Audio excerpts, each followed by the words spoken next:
Welcome to the Spirits, Angels, and Guides Oh My podcast. Where the supernatural gets real, baby. Hey, Spirit Gang, welcome back. I'm Nancy Christine Brady. And I'm Tara Diana. And today we are uncovering local legend and ghost stories from places that, well, local people might walk by every day. For those of you listening outside of Vancouver, I have some good ghost stories around the Vancouver area for you. Oh, how exciting. Can I say something before you start? Yes. Many years ago, before COVID, I think I just did it for 1 year, but I did it for like 4 nights. I ran a haunted limo tour. I did a haunted limo bus tour and just get ready for this, Nan. Yeah. It had a stripper pole in it. Every ghost needs a stripper. Also, I realized I can't stand up in a car when it's driving because I got sick and had to sit down. That was a lot. I was like, woo, this is so much fun, but I cannot talk to ghosts and stand in a haunted stripper mobile. So anyway, I just wanted to put that out there. Spinning on the pole though, or can you imagine? Anyway, it sold out every night. It was a hell of a thing. It was fun. That would be fun. That would be fun. All right. Well, I think we should do another ghost tour when it comes closer to Halloween because those are always successful and we have fun. And we have so much just in my area alone. Yes. Because New Westminster, BC is like hugely haunted. Burnaby has like, man, let's do it. Yeah, and New Westminster was supposed to be the capital city. That's right, it was, they're all heritage houses, but it has the BC Penn Cemetery there, which I did a thing. I crawled through. Oh my God, that's a whole story for another time. It has the BC Penn's there, and it has. Never mind. I'm going to talk too much. Go ahead, Nan. There's another place. I'll figure it out, and I'll put it into the Instagram. Okay. And the other thing that we're going to do is I'm going to be skimming over some of this because I've got 4 locations I want to cover today. And we're going to go into the basics of history. But Tara and I have decided for our Patreon listeners that we're going to deep dive into some of the real juicy history stuff. So this particular episode, thank you, Jenny, one of our Patreon members, has put forward. So I'm going to skim through like these top 4 locations and we'll deep dive later on the Patreon. Excellent. Go ahead. So we're going to start out at Riverview Hospital. Then we're going to go to Waterfront Station, Hotel Vancouver, and then finish off with Gastown's Blood Alley. Okay, that's a great one to end with. Where are you going to go? Blood Alley. Where are you going? Yes, exactly. That's what I thought. Good stuff. Okay, so Riverview Hospital was originally called Essendale, and it opened in 1913 to house and treat people with mental illness. And at its peak, it was held over 4,000 patients, which blows my mind because there is multiple buildings there. There's the West Lawn, the Central Lawn, East Lawn, but all of these buildings were completely overcrowded, underfunded, and hidden from view. And it became kind of a city within its city until it all shut down. As you know, Tara, though, now driving by, they've cleaned it up a lot. Like you can definitely see it. It's not so much hidden. Right. No, out of all of that, when you said, you forget. I mean, this is old stuff she's talking about. It's still, some of it's still running, but you said Essendale. I instantly got the creeps because my mom, may she rest in peace, my mom never called it Riverview. She always called it Essendale. Essendale, For whatever reason, Essendale gives me goosebumps on goosebumps. Oh, and you know, every time I drive by it, I get goosebumps. Like, the lingering energy left over is definitely very, very creepy, chilly kind of feeling. So what happened there? So West Lawn closed in 1983 due to safety concerns. Really? Just 1983? That's really recent if you ask me. Me too, bro, because you and I are feeling like Essendale, River, like 1940s, before we existed. Exactly. And then the full hospital officially closed in 2012. Oh my gosh! Mm-hmm. Yes, yeah, definitely. Today, though, still part of it, the land is used by the Red Fish Healing Center. It's a modern mental health facility, but all the older buildings have been shut down. Well, some of them are active in their own way because there's film crews that will Hmm. go there and do a lot of different TV shows. In fact, fun fact, for the listeners out there who don't know, I have a parrot, and she was actually on one of the Marvel shows that was filmed there. Aw, your parrot. Yeah, she was in a scene, and it was really cool. But so the first thing they tell you is don't go in any of the rooms and close the door because you'll be locked in the room. And Oh, I can see where this is going. yeah, I went in the wrong room and I got locked in. With your parrot? With my parrot. But luckily, this is the day and age of cell phones. So I was like, help, help me, help. I'm in the room. Hello? Hello? Is it me you're looking for? I'm locked in with my parrot. Oh my God, Nan. But we made it in time for the time when she had to be on set, and it all went smoothly, and it was fine. And I sat there with my cell phone, trying to capture pictures of if I could Of course see you did. anything. Of course, I did. And And what did you get? okay, hold on. Sorry for the listeners. Wah wah wah. I didn't get anything, but that's Oh. just me. And it, That's just me, the medium, the I you was got buckus. I got bump kissed, but I was also not there in that capacity, right? Like I was there hyper focused on my parrot and making sure that the animal wrangler was When? Why do treating. I feel like you're making excuses? You're a medium. But lots of people don't get anything when they go to haunted places that True. are, high level mediums too. Like it's not like they're on 24/7. So Yeah. anyway, I digress. Carry on. Okay. So the reported hauntings that are there, we have shadowy figures in windows. So like people outside the building will see these shadowy figures go by the windows, slamming doors when there's no breeze, phantom dogs barking in overgrown courtyards. Of course there's phantom dogs, because they had so many phantom dogs there. Anyway, carry on. Well, and I feel with the dogs back then there was probably a lot more strays. I don't feel there was like a deep presence with the SPCA. I did. I feel Spirit just dropped a bunch of dogs there and said, "Bark, make it look spookier than it is. Hurry up." Okay, we're gonna go with that. We're gonna go with that. So footsteps echoing down sealed corridors, Hmm. cold spots that follow visitors around. The other thing that all the film crews say is there's disruption. So whether it be batteries draining, audio glitches, eerie whispers, those sort of things happen. And even one janitor recounted a presence of something following him that made his chest tight and his eyes tear up. Oh, Yeah, and like my initial thought about that is he was probably a medium and he just was picking up on some residual energy from this that was left there. oh, absolutely. I agree. I mean, everyone's a medium. Everyone's a psychic. Not everyone knows they are. Hmm. Right? And so you're going to pick up. That's why people are always like, I think I heard my name or I see a shadow figure.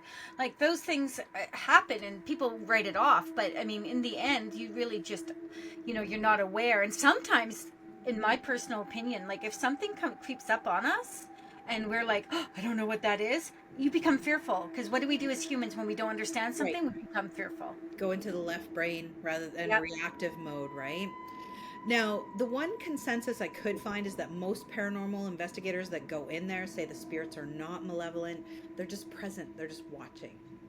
So, would love to get in there. Would love to get in there and do. I've tried forever. I have tried to get in there. I even had some kind. I did a podcast with someone who was a good friend of mine. He got in there, couldn't get me in there.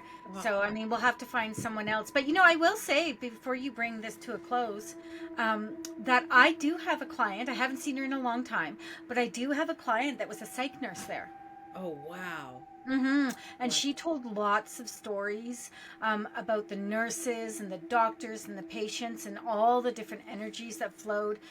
And she even told about some people that had crossed over while she was there and how she could feel them still lingering because of smells and certain things. It was Yeah. very interesting. Wow. Wow. Oh, I'd love to meet her and hear her stories. Mm-hmm. So, the last sort of thought on this particular location is maybe it's not necessarily one ghost, but it's kind of the weight of 1,000 unheard voices. still lingering, waiting to be heard. Absolutely, I can see that. You know, sometimes these places just gather. It's their last place, Hmm. right? It's the last place they called home, if you can call it home. Yeah, It's what they knew, and they, spirits like to stick around, whether it's residual or it's just spirit energy. yeah, yeah, definitely. So, excuse me, the next place we're going to go is Waterfront Station. And I didn't even know it was haunted. Yeah, me neither. Yeah, which is really kind of cool. So Waterfront Station was built in 1915. It's sort of what at the time was the crown jewel of the Canadian Pacific Railway. And for anyone who's visited Vancouver, it's definitely a must visit. It's got the most beautiful paintings. It's just Architecture. architecture. It's like a moment in time when you walk into it. I loved walking through it when I worked downtown. And it's still very active today as Vancouver's main transit hub. It's got the Sky Trains, the Sea Buses, and what was the other? West Coast Express. West Coast Express that will actually go through there. But at night is when it transforms, according to all of the locals. Different kind of activities. Yes, a very different activity. So there's apparently a flapper girl in red who dances to phantom jazz music and vanishes mid-spin. Oh, I would love that. Hey, girl, let's dance. And then she disappear, and I'd be the only one dancing on the platform that everyone could see. Okay, carry on. Then there's a glowing elderly woman who floats through like locked doors because there's a lot of retail businesses on the bottom part now when you go through it, but there's also offices up top. So spotted around that. And then there's a headless brakeman named Hub Clark who was decapitated on the tracks, who now wanders up and down the tracks with a lantern. So this tells me it must have been in the early 1900s. Ichabod Crane. Yeah. Of course, we have a headless brakeman. When you say brakeman, do you mean like someone that would run and pull the brakes so the train would move to? Well, I can see how he may have become headless. And My dad used to drive a train. I don't know if that's what you call it. Conduct, whatever. conduct a train. Conduct a train. And He's a there was like conductor. old pull things Yeah. for stopping. So I wonder if we'll have to deep dive Patreon people. Oh, we need to deep dive that. How I want to know how he got headless. Yes, we need to know more about Hub Clark. So we're going to be putting that in the Patreon because that's going to happen. Now, security staff. As we are. We're doing it. So security staff report kind of normal hauntings where furniture is moving on its own. We've got elevator doors opening and closing without anyone getting on or off. Unseen music heard. I imagine some of it's probably the jazz that the ladies dance. I love that.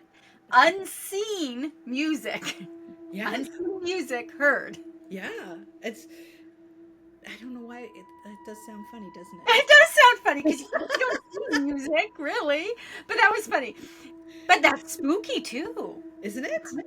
We're Again, gonna I'm thinking like we just, get some coffee and one night at midnight pretend like we're going to ride the train and just go investigate. pretend like we'll get off there and someone will stop us. What are you doing? We're looking for unseen music, please. Can you point us in the right direction? Yeah. So what better place with spirits to be between arrivals and departures?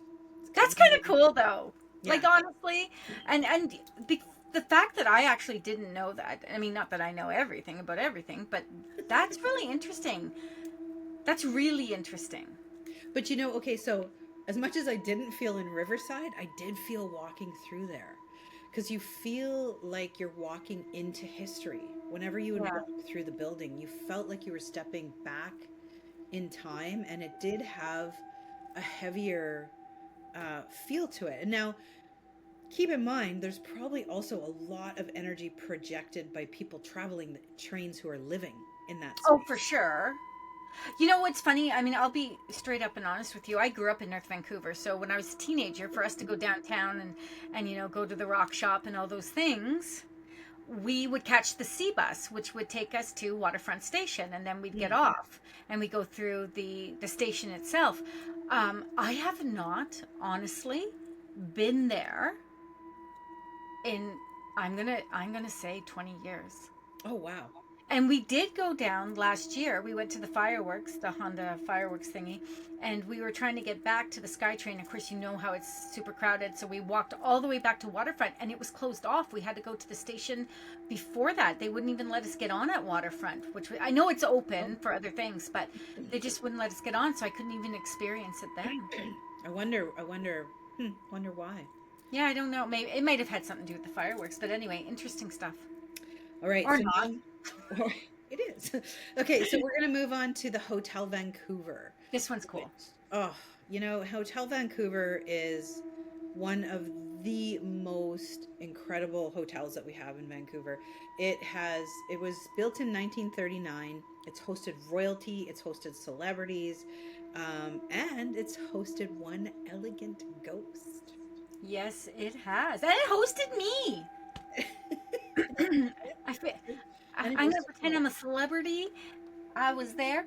And tell us about the ghost, though, because the ghost is quite famous. Okay, so Jenny Pearl Cox was a socialite of the 1940s who died in a car accident outside the hotel.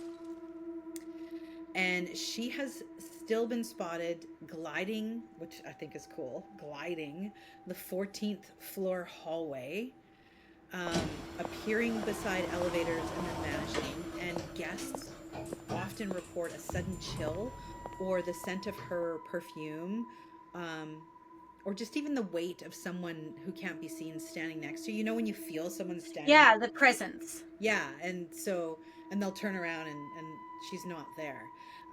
But the security footage has also shown red light anomalies. So, the lights are kind of doing different things. One couple claimed that she appeared in their room and stared calmly and then faded away as they were screaming. Poor people. Poor people. See what they don't understand. So the hotel even created a signature Lady in Red cocktail in her honor.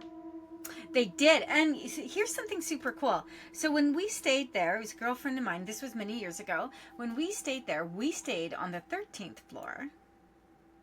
And we saw her on the 13th floor. That's cool. And we saw her. You know what's funny, Nan? I'm just thinking of this. I literally don't remember half the stuff Now, I'm not making it up, people. But I don't, until you bring something up, like, I haven't thought about the Lady in Red or the Hotel Vancouver in eons. But we saw it, and it was cool, and it was a flash. It was so fast. You almost would be that person if you weren't a medium. Right. That would be like, oh, yeah, no.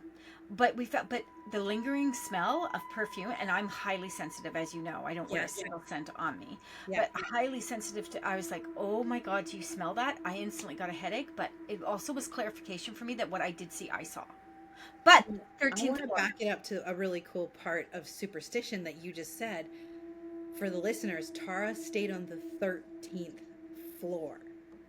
There is no. If you go to all the other hotels, they skip 13. For superstitious reasons, right? We counted up. Yeah. Yeah. Okay, so there's another one we got to go to. We're going to go. We'll go have. It'll cost us, our life savings to stay there. But hey, baby, if you are. We're just going to go have the signature cocktail in her. Oh, and then we'll just swipe someone's card to get in the elevator and go up and down because you have to have a card. Oh, well. We'll make friends. We'll make friends. We'll wear a short skirt, show some leg. So, in summary, she basically feels less like a ghost to everyone that works there or except for the couple that screamed in terror. The more of a guardian. I think it's because her love of the ballroom, she's just really never sort of left, and her spirit still sort of lingers. That's one of those things I really do call like a residual energy, though. She died in front of it. Mm-hmm. This is her energy. I wonder if people have seen her outside.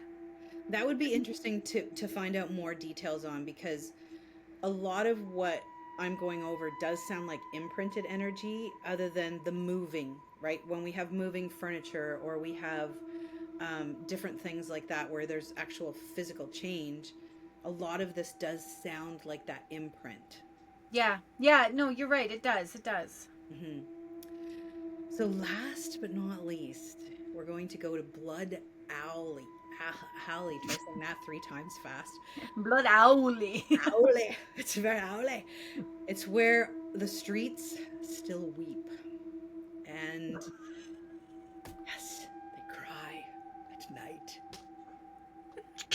Tears of blood. Oh my God. Okay.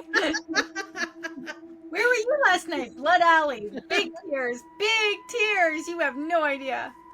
So the name was added in the 70s for drama. Of course it was, and I'm just playing on that a little bit. But the energy that people feel when they go there is very real. So beside Blood Alley is what's called Gowler's Mews, and it was the home to Vancouver's first jail and gallows, where executions were public. Right? And one of the first men who was hung there, he was wrongly accused and hanged. Of course he was. And so they believe that his spirit still remains and it still walks. So shadow figures pacing the alley, disappearing through the gates, whispering voices when no one's there, lights flickering in the old jail window, contractors at nearby buildings, and there's constant construction downtown. Tools have been moved or are missing. Names are called from empty rooms. All that sort of stuff. So the deeper part of this, where it got the Blood Alley name, is because there was a bunch of butcher shops along the alley, and they used to rinse everything into the alley. That's why I got Well, called. that's anticlimactic. I know. It's called Blood Alley. Why? Why? What happened there? Oh, a bunch of butchers slaughtered some pigs and they. Man, that was. Yes. So I think it'd be really interesting to actually go there and see what sort of residual energy is there, see what if there's anything we could pick up and find. That would be interesting. We're probably going to end with a lot of pigs, but that would be like really, really interesting. And here's something that I think is very, very. Well, we don't think about it enough when it comes to places like something like Blood Alley, or in Lillooet. You were talking about the man being hung. I always go to that park, and for the love of the goddess, I can't remember the name. Again, I will get it for you guys. I'm going to go up to Lillooet in August, so maybe I'll go up there to the actual park and do it. The hangman, the hanging judge. I can't remember his name. I've heard of that. Mm-hmm. There's an actual plaque and everything up there, and it's in an indigenous community. But I think that sometimes people go to these places expecting to have these insane kind of experiences. And what I want to say is that if you're going to go to a place like Blood Alley, you're going to meet a lot of piggies. If you're going to go to some place like the Vancouver Hotel or the train station, you don't go there and be waiting for this astronomical experience there. It's always better to go with no expectation and just see what you get. Yeah. Just see what you get, right? And see what you pick up. That's going to be way more powerful than if someone's took a white hand glove and slapped you across the face with it. Because your own intuitive self is highly capable of picking up residual or spiritual energy.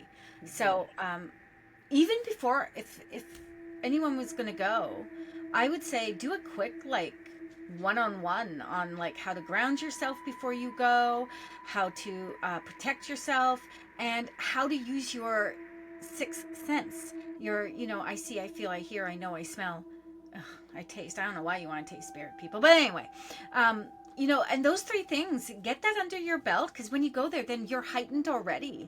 You don't have to pray to the great goddess that a ghost is going to walk through you. Got a story about that, but not today, friends. But I think that would be the smartest thing to do. If you were going to go out and you were going to say, I'm going to go do some ghost hunting, and I had 3 things to give you, I would ground, I would protect, and I would heighten my sixth sense. Mm-hmm. What would you do?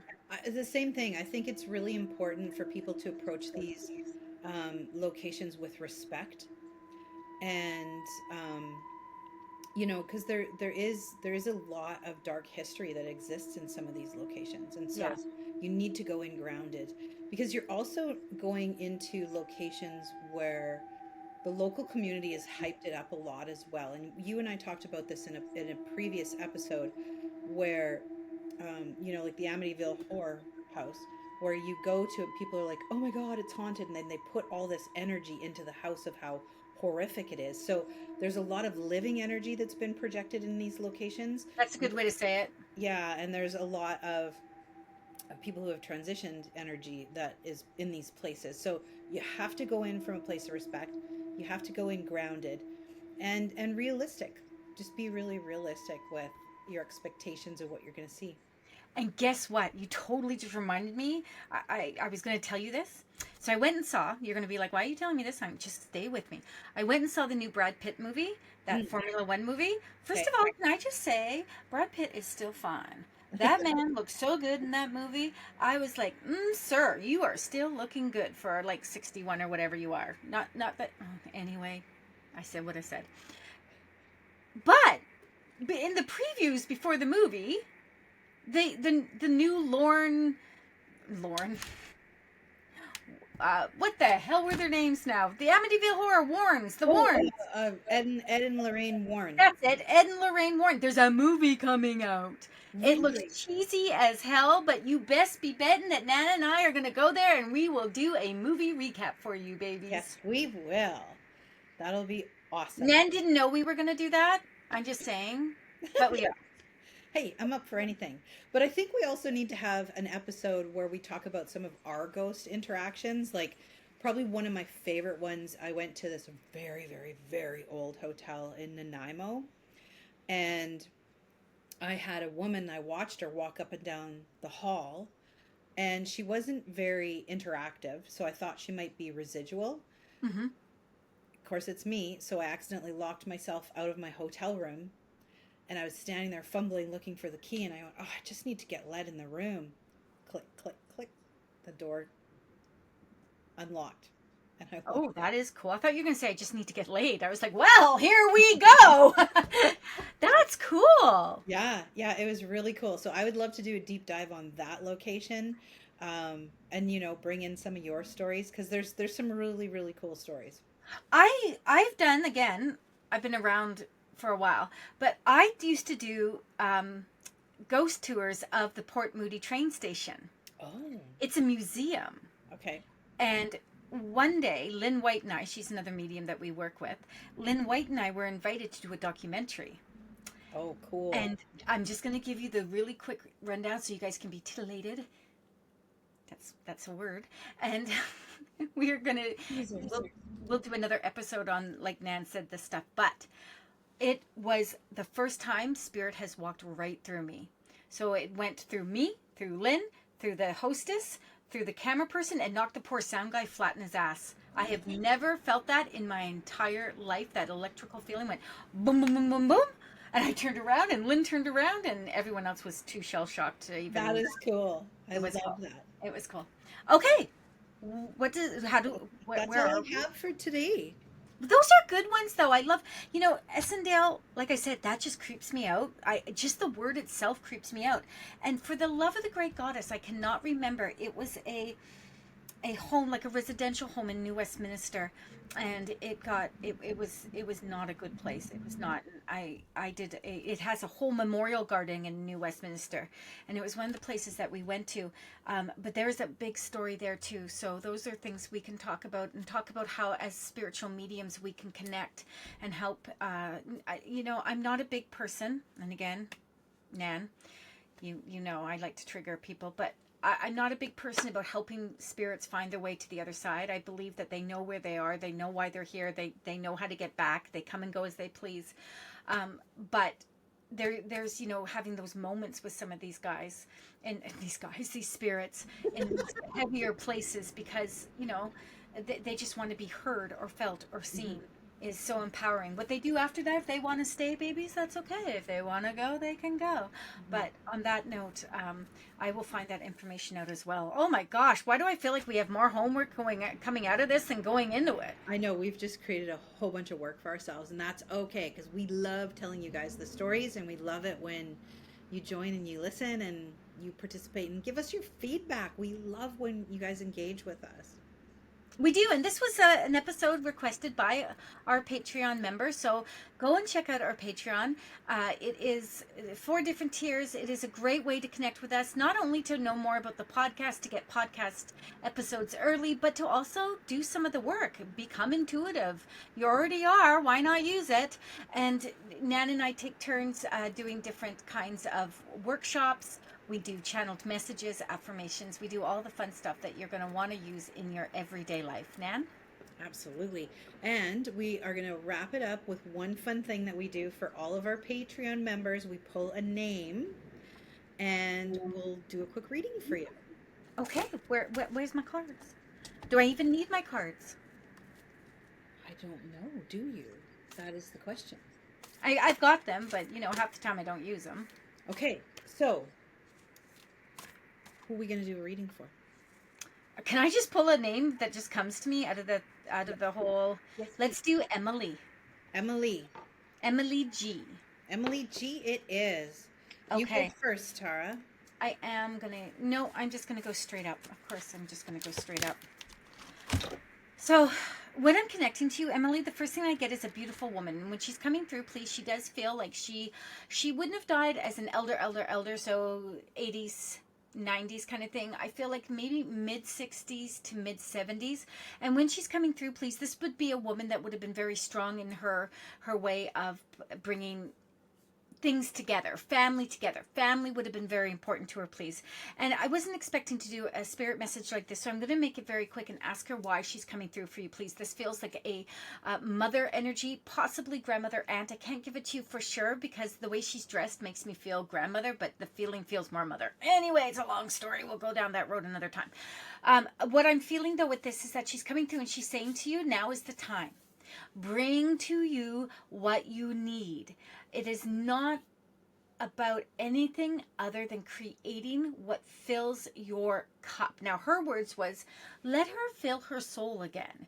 Find out what makes her feel happy again. It's not that you're sitting in loss, she's telling me. It's like, there's just so much more. Let's go. Let's keep moving forward. So I'm going to leave that with you, please. I feel like it's manifestation time.